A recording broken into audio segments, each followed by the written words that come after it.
All right, welcome everybody. We have a wonderful guest speaker for you today, and make sure you're all signed in. The reason why we want you to get all signed in because at the very end of that sign-in sheet is one of our guest speakers for November 3rd, and it is crucial that we get your emails sent over to them because we are not going to be hosting it. The NSA will be hosting us. So please do go ahead and get that in. Next one, announcements. Cybersecurity Awareness Fair. It is coming up real soon. It is Thursday, October 29th from 10 a.m. to 2 p.m. This is a great opportunity for you to meet industry professionals. They also will have a job fair, so please get your resumes ready. Also, if you're still interested in joining us and volunteering, this is a great opportunity for you to join. It opens up a lot of doors. It's a great opportunity to learn how to work as a team, do your own research, and you get to speak with industry professionals about the research that you have done in regards to this. It's a lot of fun. We're going to be talking about AI facial recognition and TikTok and social media. It's going to be led by me and my team, which is going to be JJ, Jackie, and Finn. Also, another one's going to be Intro to CTF, led by Austin Lin and his team, as well as working with the Interclub CTF. It's going to have an intro elementary CTF questions as well as an advanced one. So this one's actually going to be all day. It's really exciting. We will be having a mini fast workshop led by Minushi and Johans in mobile security and how to stay safe virtually online from offensive security tactics by Sam. That workshop will be next Friday, October 23rd.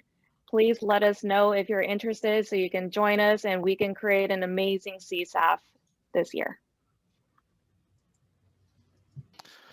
So one of our upcoming events, again, is NCL. Again, preseason ranking has started already, and they will end on Monday. So if you haven't started, please do start. Myself included, will be doing it this week. So far, we're using the Slack channel, but we have other plans. We may have other plans in the works for communications. And again, I do need people to let me know that you are registered. That way we can add you into our teams and stuff so that we can have teams for NCL. Because if I don't know that you're not registered, then I'm sorry, I can't read your mind. I can't know what you did on your computer. So you do have to let me know that you are registered for NCL. That way we can put you into a team and join us as we work through all the different topics of NCL. I can't wait to see how many of you all are participating. So do just message me on Slack channel at hashtag National Cyber League or just DM me on Slack at Aylin. So for professional orgs, well, tonight there's a speaker for ISOC LA, which is again Ed Hutchinson, which is a CISO for CSU, and student membership fees are $25 for a whole year. Again, the only thing you need to earn the student membership fee is just to turn in your unofficial transcript. Moving on to ISSA, student membership is $30 per year. Same thing, just send in your unofficial transcript and they will get back to you within 24 hours. And their speaker will be on Wednesday, October 21st at 11:45 a.m. PDT, and their guest speaker will be Eero Winkler, author and lead security principal at TrustWave. And then lastly, for my part, will be Cybersecurity Symposium for Smart Cities in 2020. Again, admission is free. It's happening from October 14th to 16th from 8 a.m. to 1 p.m. PDT, happening virtually. That also includes a job/career fair. So this is this week, actually. Yes. I don't know why that escaped Tomorrow. Yeah, it is tomorrow. It starts tomorrow. Sorry, that escaped my brain. And again, it's about smart cities, how to create a smart city, understanding the role of data in a smart city, and then exploring the ideas for improving quality of life. My turn. So this is an amazing opportunity that's going to be hosted and taught by this wonderful, amazing individual named Alif Dennis. And it is strategy and tactics for OSINT CTFs. We were actually taught by Alif Dennis in regards to OSINT for security for social engineering CTF a couple weeks ago. It is going to be on Thursday from 1 p.m. to 4 p.m. PDT. And this is a live event. Session will not be recorded. So we do urge you to go ahead and join, because this is one of the last opportunities for the year that she's going to be teaching this webinar. So it's a great opportunity. Why should you attend? It's a training for those interested in learning both basic OSINT techniques and strategy for the purposes of OSINT CTFs of various types. Trace Labs is one of those kind of CTFs that actually offers that, and it's a great opportunity to get your foot into the door and learning everything on how industry professionals are able to use these OSINT skills in real life situations. There is a fee. It's a $20 donation. All proceeds go to the Innocent Lives Foundations. And I kid you not, this is an amazing opportunity. I have actually learned from Elite Dennis, as well as Jackie, Finn, Austin, Greg, like we all basically, and JJ, we all went ahead and learned from the best. So this is an amazing opportunity to go ahead and learn from her. Also, there's going to be a Meta CTF next Saturday. This is completely free. It's for 24 hours. You can have teams up to 4 people.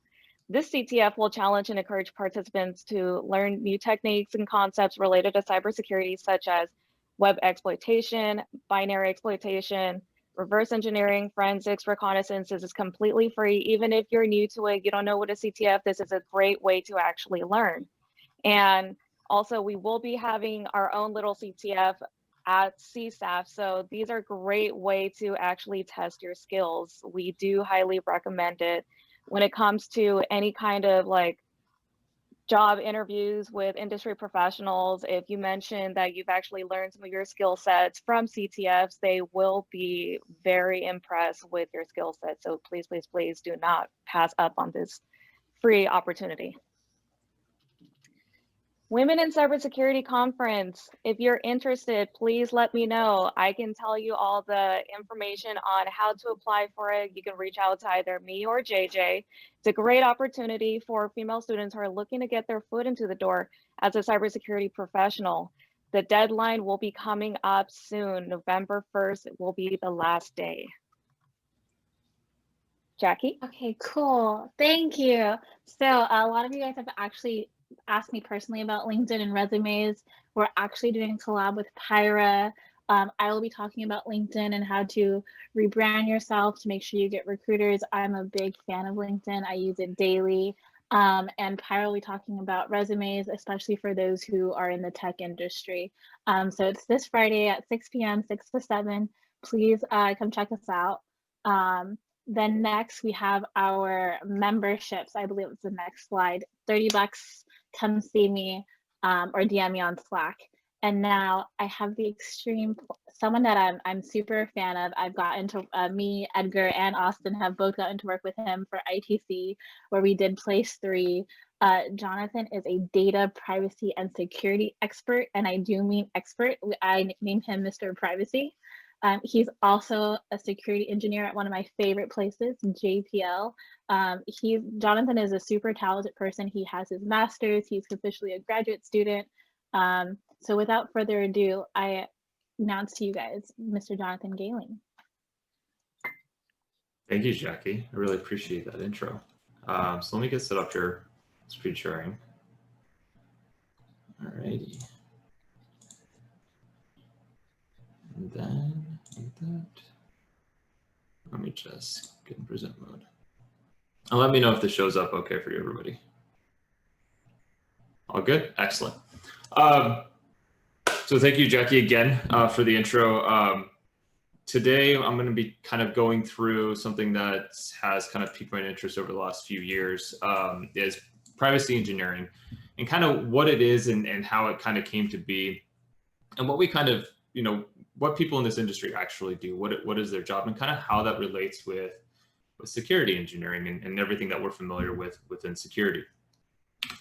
So a little bit more background about me. Obviously, I'm a security engineer at JPL.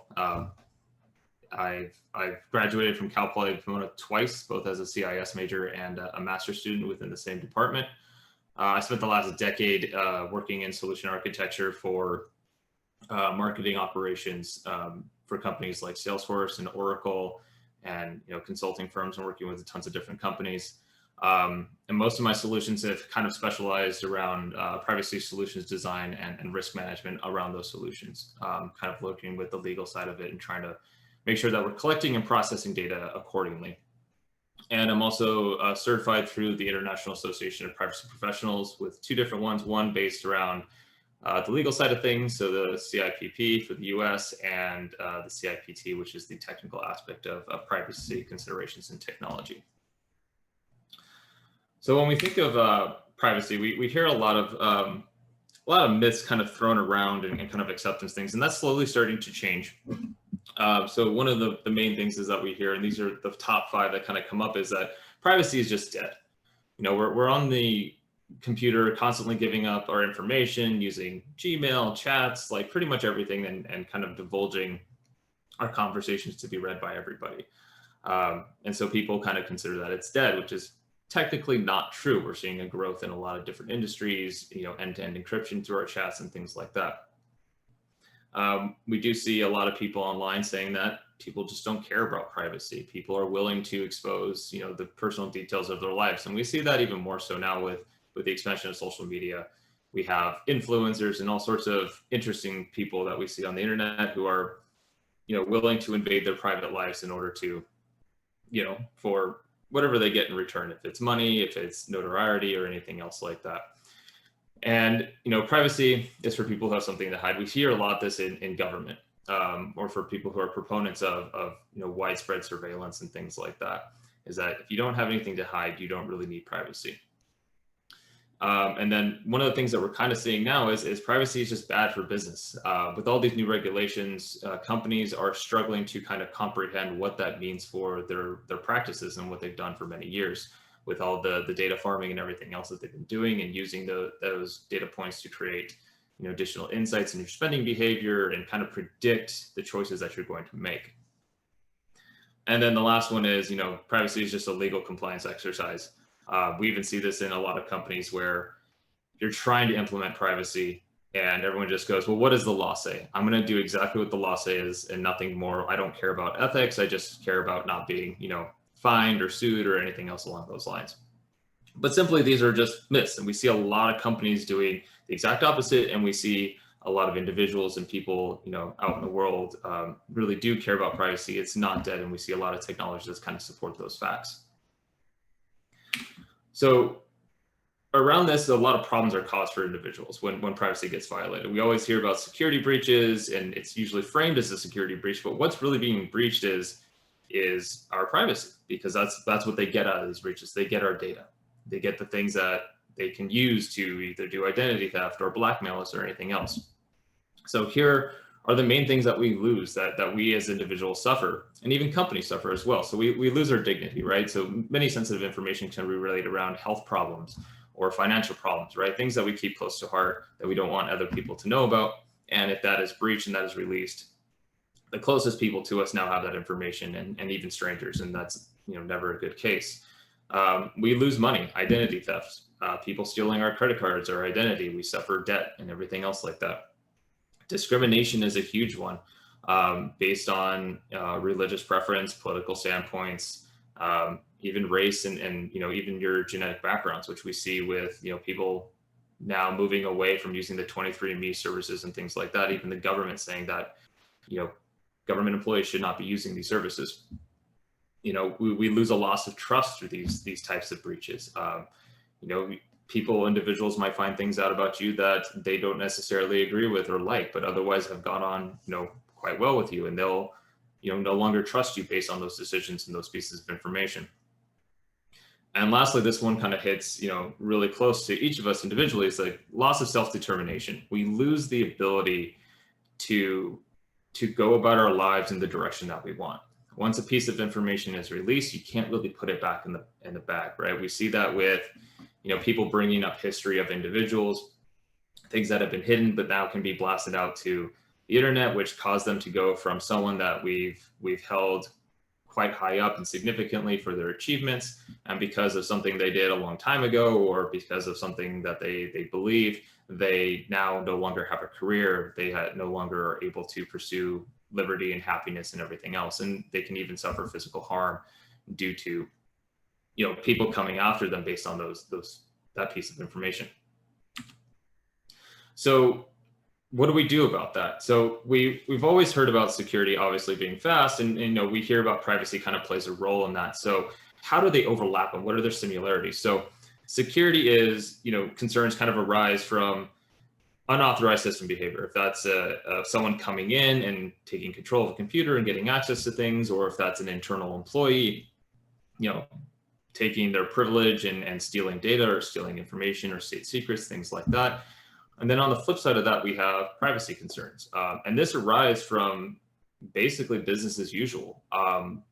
When you're processing data, data that you've collected legally, in accordance with like your privacy policy and everything else, you start learning things about people that they don't even know about themselves, right? And that's a byproduct of it. It's very good. I mean, you can think about medical stuff and you can glimpse a lot of good insights and help save someone's life, but you could also have, you know, develop a lot of information that now you're faced with the ethical question. I've learned this information. What could I do with it?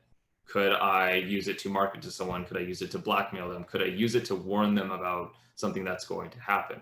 So what do I kind of do about that? And the overlay of this is, you know, the security of this personal information, right? Not only from external, internal threats, but also your business practices and actually what you're doing and you know, how you're processing that data.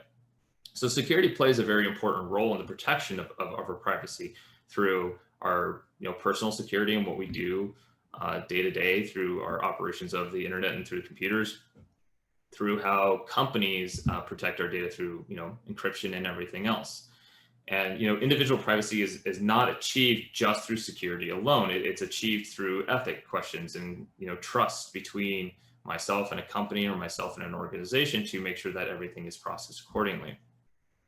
And that processing needs to be, you know, authorized, you know, where it's handled to, one, achieve the business objective, but as well as, you know, maintain that, you know, that trust barrier. And what we've seen is with a lot of stuff is like, it was just mass data farming during the early days, right? We didn't know what they were doing with it, but if we wanted to sign up for, you know, Gmail or Facebook or anything else, we had to divulge a lot of information just to get access to these systems when it really didn't make sense. I mean, when you think about it, what do you really need to spin up an email account? You need obviously an email address of your choosing, likely your first and last name, and probably a birth date just to prove that you're over a certain age because of child laws and things like that. But obviously a lot of more information was being collected than just those things. So we see a lot of similar practices between security and privacy as well. So security, one thing that's hammered into us quite religiously through our studies and everything else is security in depth. Really layer up that security. So if anything does fail, there is that second and third and fourth layer. And there's something that mirrors that quite great, which is privacy by design, which we'll talk a bit further about, which is embedding privacy functionalities and ethics and everything else into the engineering, product design, and operations of your organization, really embedded into there. We look at security risk assessments, like what is the likelihood that we're going to be breached? What is the likelihood that this could happen? And we do that same thing with privacy, but it's a little bit different. Like we do have a little bit of a risk assessment there, but one of the main things is a privacy impact assessment. When we process data, what is the impact to that individual's process or multiple individuals? What could actually happen in accordance with law, in accordance with ethics, and in accordance with, will we face a fine down the road because people will see this negatively? And then lastly, one of the main things is like, you know, security threat modeling. We look at what the threats are. We actually investigate, like, you know, threat hunters and things like that. We look at what the landscape of threats are for the security of our organizations, the security of our data, the things we own, everything else like that. And privacy has that too. We look at what is the threat model, what are the threats to online privacy? And this could be, you know, a lot of different things. This could be the new EarnIt legislation that's being pushed through to end encryption, end-to-end encryption.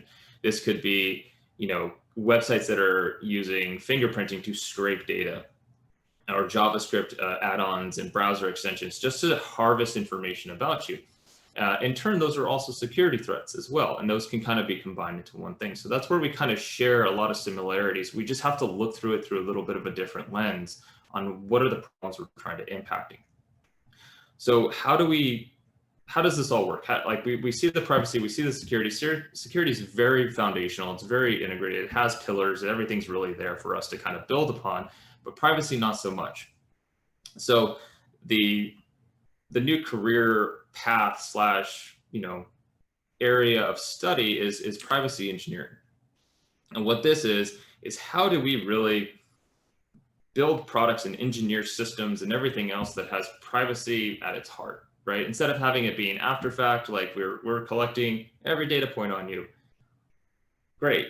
Why do you need it all? So it's hard to go back and say, okay, well, we'll stop collecting like these things because it's embedded in the product, right? It's very hard to strip that out without negatively impacting it. So really, what is privacy engineering? So basically, it ensures that all considerations revolving around privacy are integrated into the product at the start, right? You're right there at the beginning. It's being integrated. We don't have to worry about afterthoughts, right? And this goes with security. We're always saying, hey, security has to be involved right at the beginning. So does privacy. Probably even more so because it's harder to patch, where security it's a little bit easier. And you're going to implement fair information practices. And what this means is you're collecting data that you need to run that service that I'm signing up for, or service that I'm paying for. You don't need excess. And when I give you that information, what you told me you're going to do with it, you're going to do with it and nothing more, right? And what also these engineers and other privacy professionals do is they set the internal and external policies for handling data. And why that's important is because this has nothing to do with legal obligations. This actually, now we're dipping really into ethics here. So the internal and external policies are almost like legal binding contracts. Basically, we're saying internally, how do we view data? What are the standards by which we can access data that we've collected legally? And what are we going to use it for as a company? And then the external policies are basically between the organization and yourself, the one you're signing up for, to say, hey, we're collecting this data. We're using it for this. You don't have to worry. We're setting those policies to be open and transparent about it. And then where you see these privacy engineers and privacy professionals in general is they're embedded into pretty much every aspect of your organization: security, product, design, IT, legal. And as these organizations grow, you start seeing it into data science a lot. You start seeing into, pretty much every single aspect and throughput of an organization. You will have a privacy engineer, maybe not by title, but by mindset. So why does any of this really matter to us? Like, well, we understand it, it's important, but why does it really matter to an organization? Well, it leads to better product design flat out, right? You're not collecting a ton of information, which drives up cost, because you have to store it all, you have to process it all. And by storing certain types of data like social security numbers, it actually opens you up to even larger legal obligations, which you might not even want. You don't even need the social security number, but you collect it. There's no reason behind it, right? So you have a better product design. It's doing what it is intended to do. It's lightweight, it's fast, it's efficient, and you can build upon it instead of trying to retract, right? And this all translates legal requirements into actionable solutions. So we look at what the law is telling us to do, and we engineer solutions around that. We take that into considerations with the ethics on the other hand, and we say, great, we are compliant with GDPR, CCPA, COPA, there's tons of acronyms out there.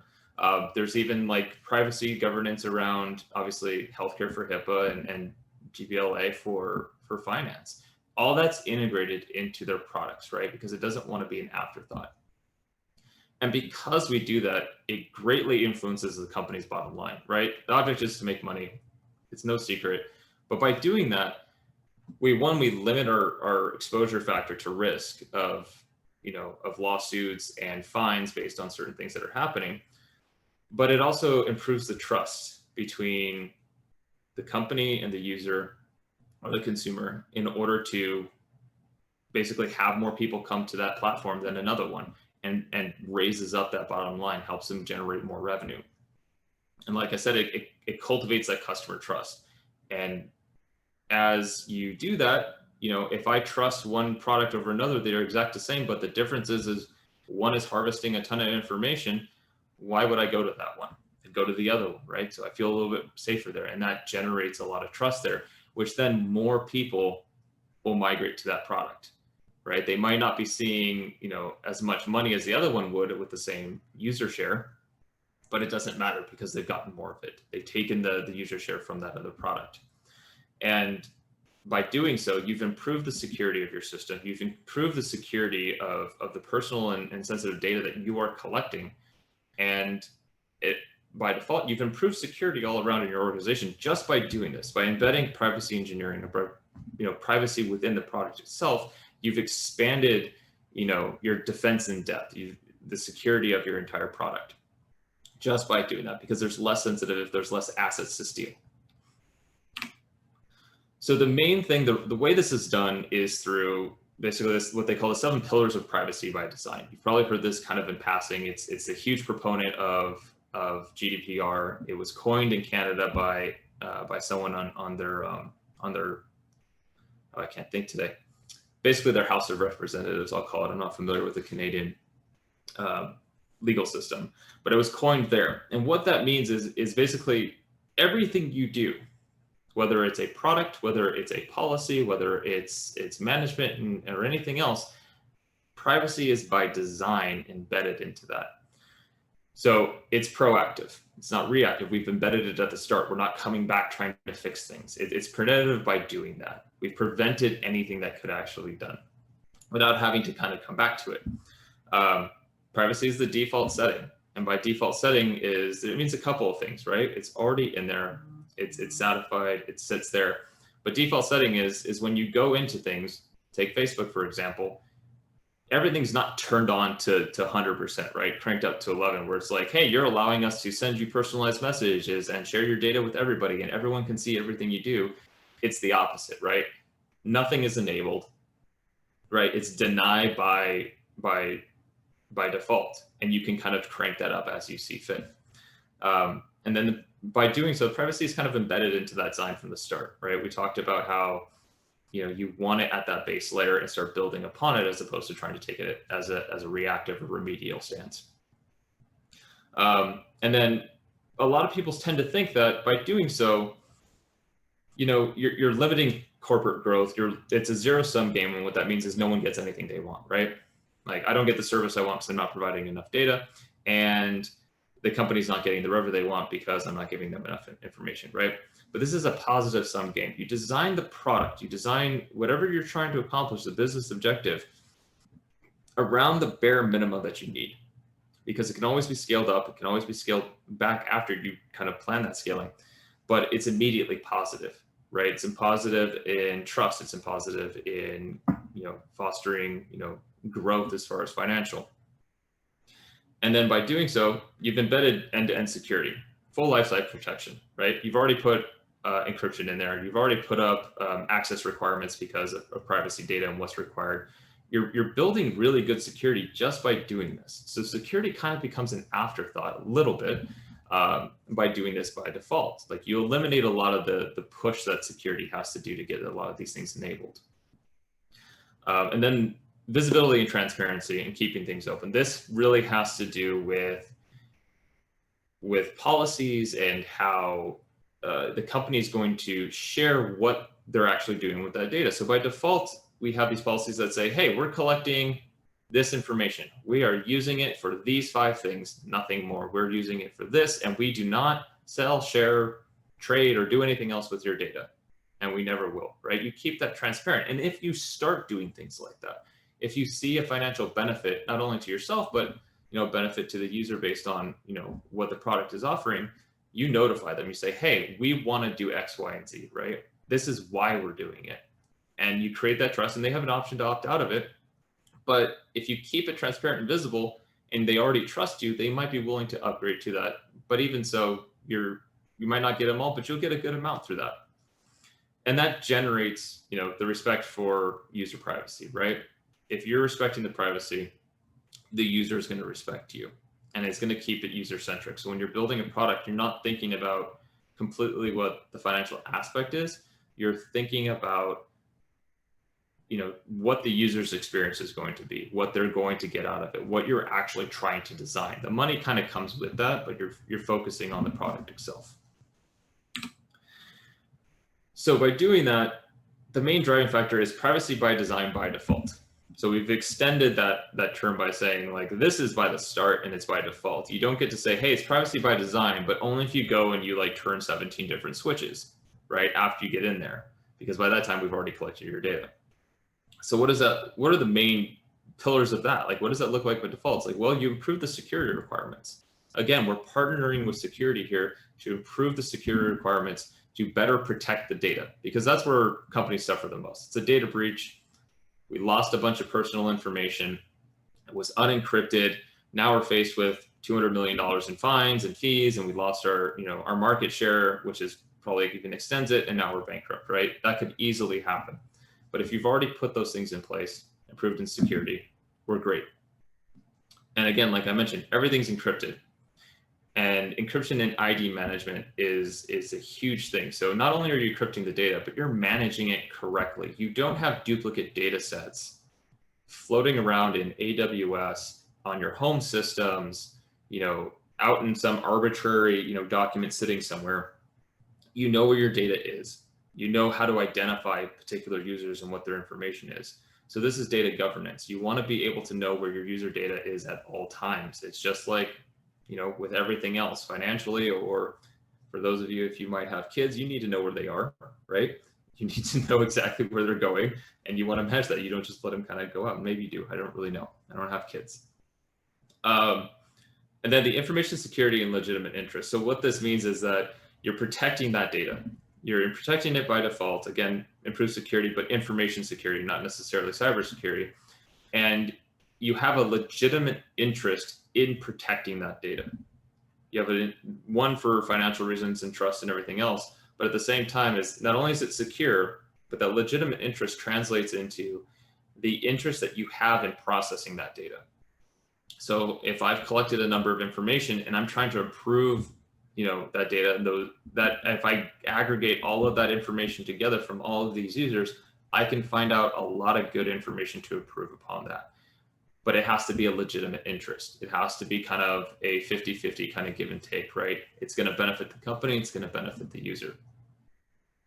And then we have the requirements to secure private data. This comes from legislation, right? This comes from HIPAA. This comes from a lot of different things saying you have to secure this data. If you don't, and we find you negligent, and like it could be malice negligent, like they could be really bad, the fees just keep going up. So not only is it a good thing to protect the data, but there are requirements, which is actually even better because it's an incentive, right? It's a deterrent, because some people might think like, oh, it's not a requirement, so I don't have to do it. And we see that in security too. I don't have to do this, but it's the best thing to do. So they'll go ahead and do it.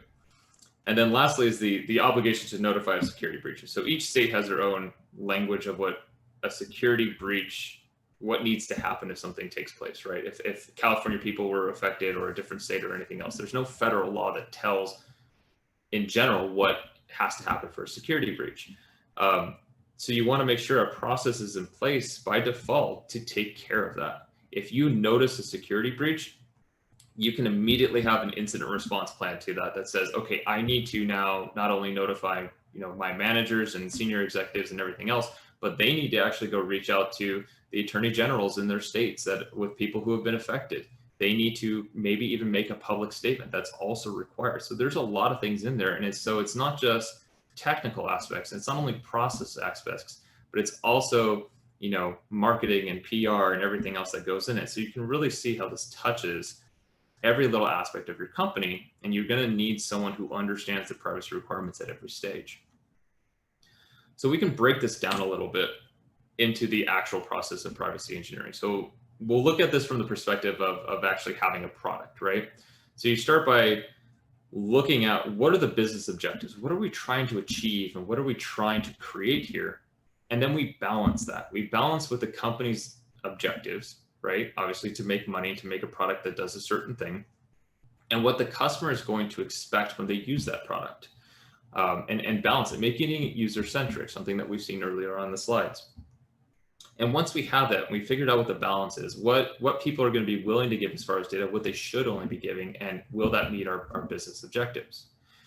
And then once we figure what that is, we move on to gathering requirements. We start looking at the invariance of what we need. We look at regulations. We look at our current policies. Maybe they need to be updated because of what we're trying to do that's new. And then we make public statements about what we're doing to kind of push forward that transparency. And so we make sure that all of that's wrapped up so we're prepared when we start, moving forward with this process. And once we have those kind of nailed down, what are our key requirements is we start designing and analyzing the system itself. So we look at what the system's supposed to do as functionality, and we start designing how it's going to flow. We look at data flow maps, and why that's important is because, one, you want to make sure data is going to the right functions in the program and the process, but you also, in certain circumstances, don't want data to leave a state. You don't want it to leave a country's boundaries. And in some cases, if you're in the EU, you can't get data out of that country without very specific requirements and contracts and a bunch of other stuff. So you need to understand where that data is going and how to keep it siloed in certain places as you need.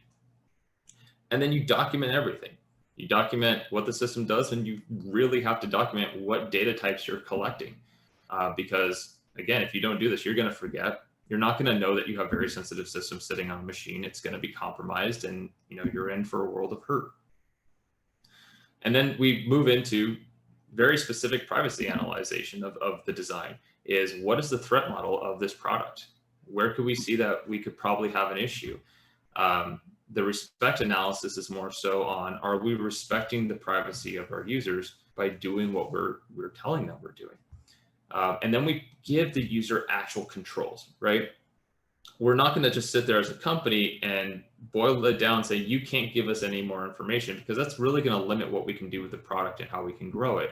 So we give users controls. Like, would you like to share a little bit extra information with us so we can improve this product? You see that pop up all sorts of places, even on your Windows computers. It's like, would you like to share anonymized usage information with Windows so we can improve our product? So you give a little bit of control to the user, because not everyone will do it, but some will, and it's going to help you improve that product and provide them with better security, better offerings, better everything. And then we move into development. Obviously, this is where we start creating things, right? And we bring in stakeholders from everyone that kind of needs to have it. So people from legal, people from policy, PR, marketing, engineering, everything, to consult on what this implementation actually looks like, right? Just to make sure we've kind of covered our bases. And then we make sure that when we build it, we're building privacy infrastructure. That doesn't only mean, again, technical things. That means we build the operational processes to manage what this product is doing, to make sure that data is being protected, making sure that when we do have an update, we have processes in places to not only notify the users that we're starting to collect different information, or we're moving data, or we're doing something, right? We need to have that process in place. And once it's all developed, we test. We do everything we can to make sure it's doing everything that we designed, that we gathered, that we developed, that there are no mistakes, there's no leaks, everything is encrypted, everything's flowing where it needs to go. The user experience is good, because one of the requirements in a lot of these legislations is that you can't make it difficult for me to turn off, sharing of information or do certain things. Like if anyone's ever used LinkedIn and you try to turn something off, lately it's a little bit better, but it's impossible to find half the time. You really have to hunt for it, and that's just bad user experience, and they've gotten kind of hammered for it. But once you've kind of ironed that all out and you have a user, a usable product, a user experience, and a usable operation, you move into post-launch. Everything's going smoothly, right? But maintenance and support is key. So we start looking at, again, incident response, a little bit different from security, right? Security is involved in that. We're partnering with it, but if an incident happens, security is going to focus on the security requirements, and we need people to focus on the privacy requirements, because they're going to be separate, they're going to be different, but the fines and everything else that go on top of that are probably going to be the same. They're going to be lumped together. Continuing education. We train everybody internally and externally, right? So internally, we all have to go through those phishing exercises and everything else that we do. Same goes for privacy. We need to make sure that anyone that is servicing this platform in any means or any area is educated on what is required. And again, we document everything, right? We document whether it's, you know, a change to the system or there was an issue that we repaired. It wasn't an incident, but we saw an issue, we fixed it, everything. And make sure you document that, because that's actually really going to come in handy when you're faced with a, the California Attorney General coming down your throat saying there was an incident and you're not doing anything. You can show a paper trail saying, listen, we're constantly fixing it. Anytime we see something, we have a roadmap that says 5 days we have to get it fixed by. So you document that paper trail. That way people also understand that not only is there operational flows, but there's actually things that we can pull from for other products and saying, oh, we saw that similar issue. Let's pull that documentation and go ahead and fix it. And this all kind of wraps up in this cyclical form, right? This process never dies. And again, just like security, we embed all of this by design and by default into any development process, whether it's a software offering, a hardware offering, or even an operational process within our company. We do all of these steps in order to make sure that we haven't missed anything and to make sure that that process continues and that we're protecting the privacy of the company and our users and the constituents and everything else. So that pretty much wraps it up for me. Again, some contact information if you'd like.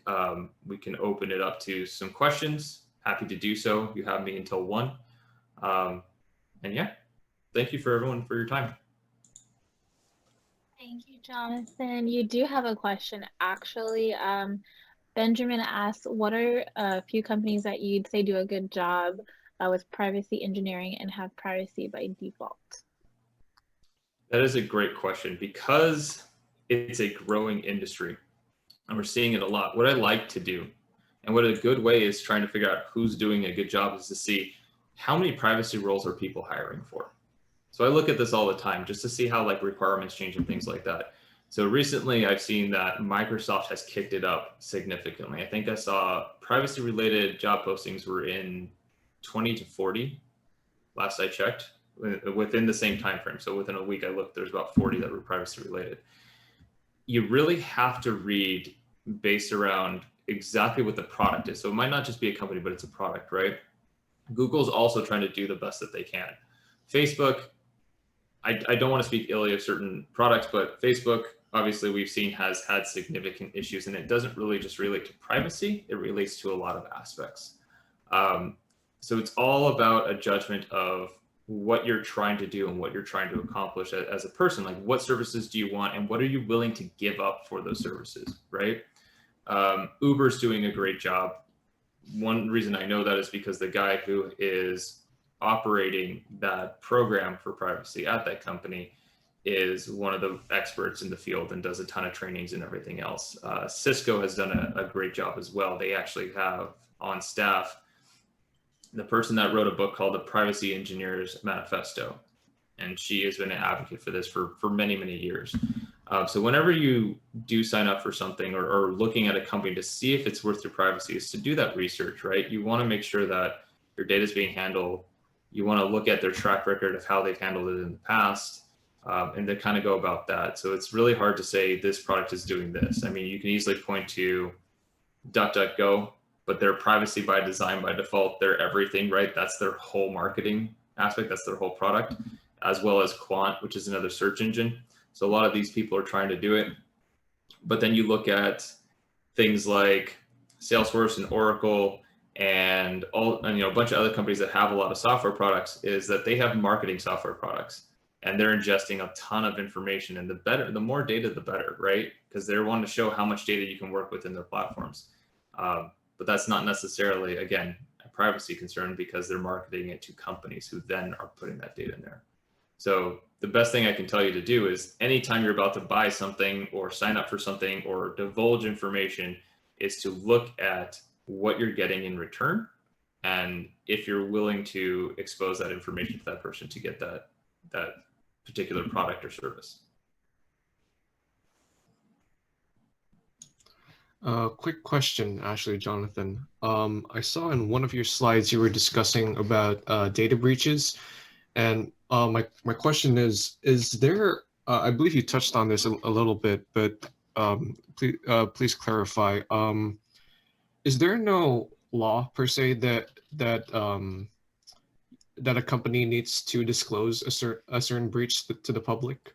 Because I can't remember which company it is on the top of my head, but I have seen news articles that the company discloses data breaches over like months after the breach actually happened, even years. So is there a certain regulation that that controls that? So it's state by state. There are a couple federal ones, and that's just mainly around HIPAA, because HIPAA supersedes everything as far as healthcare laws to an extent. So there's a couple things. So like I think it's Michigan, if I'm remembering correctly, that if you lose a drive, right, like a computer was stolen and it had a bunch of, let's say, healthcare information on it, and it was encrypted, they don't have to tell anybody, period, because it's encrypted. The likelihood of them, getting it is really, really far fetched. Usually there is a time frame. So California, I believe it's 30 days from when you notice it or when you found it. So usually it's years later because they don't notice it, right? They don't, obviously, how are you going to report there was a data breach if you don't know for 3 years, right? You usually kind of go back and you're like, oh crap, we were actually breached 3 years ago.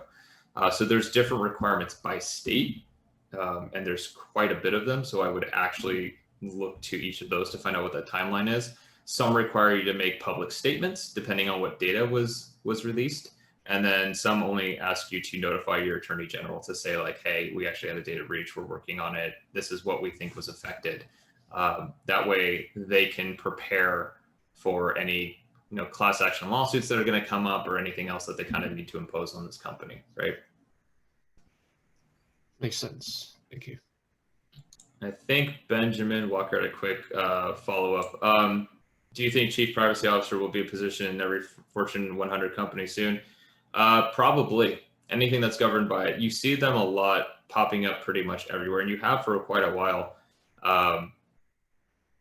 Some that I can't really think off the top of my head, but again, a lot of these actually roll into different categories. So even though you don't have a CPO probably at your company, you probably have a CISO that takes on those responsibilities, or you have general counsel that takes on those responsibilities, right? Depending on where they're trying to put it. Do they put the CPO under legal, or do they put it under security? And usually they roll it up. You'll actually even see some organizations without a CISO because the security aspects roll into the CIO as part of their governance.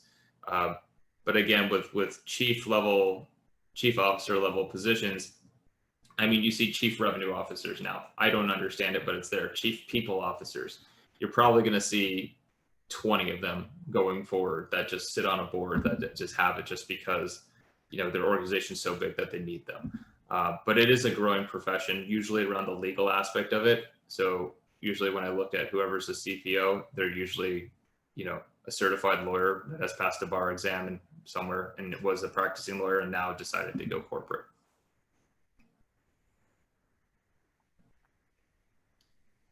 Jonathan, I have a question. Yeah, go for it.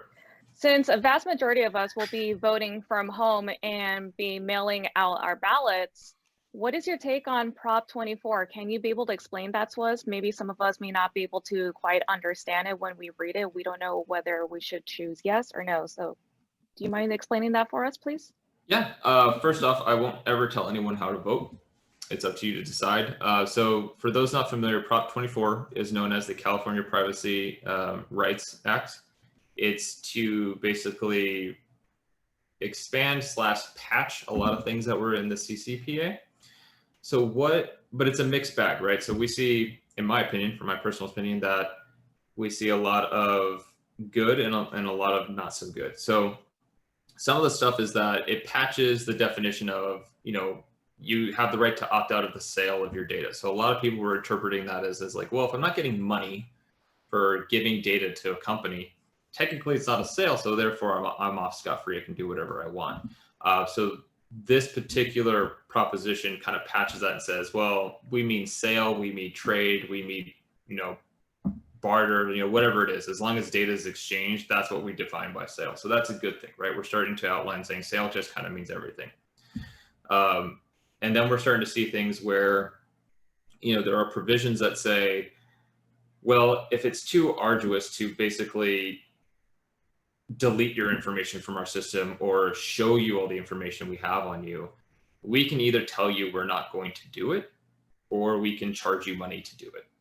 So they're starting to put up, thinking down the road, worst case scenario, they could put up paywalls and literally say, oh, I'm not going to give you the data unless you give me $1,000, because that's how much it's going to cost me to pay my employee to go do it, as opposed to putting that expense directly onto the company itself.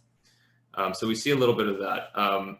What I can do, and I posted this into the Slack channel for anyone interested, but I can post it again, is that the Electronic Frontier Foundation, an organization that I trust a lot, kind of broke it down quite a bit of what we're seeing happening with this. So it started off as like something that was supposed to patch a lot of these holes, and then we started seeing concessions being given to certain business organizations based on like, oh, we can't function unless we have all of this. So it's a mixed bag, right? So I would implore you to read that and a few other articles that Josh and a couple of others posted to kind of understand what the give and take is, and to see if it's good enough to vote yes on, or worse enough to vote no on, right?